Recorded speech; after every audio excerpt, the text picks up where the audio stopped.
in my life seen improbability stretched out so far in my life. It's so far stretched out that it's a comedy. There's no way in hell that this is taken seriously. It starts right after the events of the first movie. But instead of poison, his heart is replaced by a mechanical heart. So his real heart is in, God damn, do you even care? So he has to survive the whole movie with a mechanical heart. So what does he do? Electrocute his tongue to shock his heart.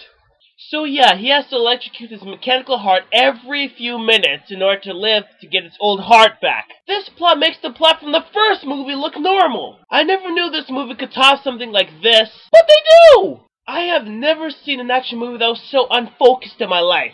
Jumper cables to the heart, having sex in the middle of a horse track, those are pretty fucked up. But grabbing 2 live wires and shocking yourself? People, this is no longer an action movie. It's like they took every single implausible action scene from every movie and it's like, fuck it, we'll stretch it so far it'll be like rubber by the time we get through with it. If you shock yourself, real heart or mechanical, you will die. I mean, think about it. If you don't do the procedure properly and you use your real heart, you will die because your heart will short out.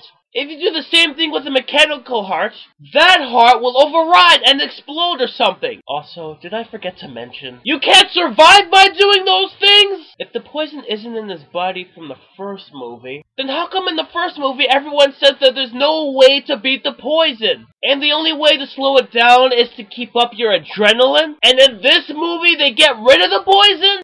Bullshit! And to top everything off, after the guy shocks himself with 2 telephone wires, gets set on fire in the process, gets surgery to put in his human heart, and still survives? What the hell, is this like the world's strongest man? I mean, the first movie might have crossed the improbability line, but this movie crosses the insanity line in circles. There is no way in hell that anyone could survive all this shit. Jesus Christ himself was crucified and he died, even though he came back from the dead. Are you telling me that Jesus Christ died by being nailed to a cross, but all this shit happens to this guy and he walks away like it's nothing? Bullshit! Seeing this movie realizes that there's no point to a plot. It just focuses on the improbable things that the guy has to do to survive. Did he get a whole pack of steroids to do all this shit? Now, I'll be honest, I did enjoy this movie a bit, although I liked the first one better. But here's the difference between that one and this one. While the first movie was improbable, this movie goes off the deep end. Way too much! There's no fucking way in hell that one can do that in real life. You can't just walk away after getting shocked like it's an everyday occurrence.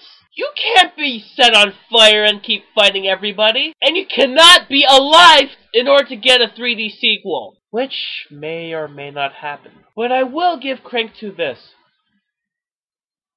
I got nothing. This movie is on all kinds of drugs. Speed, cocaine, heroin, speedballs, all put together. Enough to make both Timothy Leary and Hunter S. Thompson say, "Holy fuck!"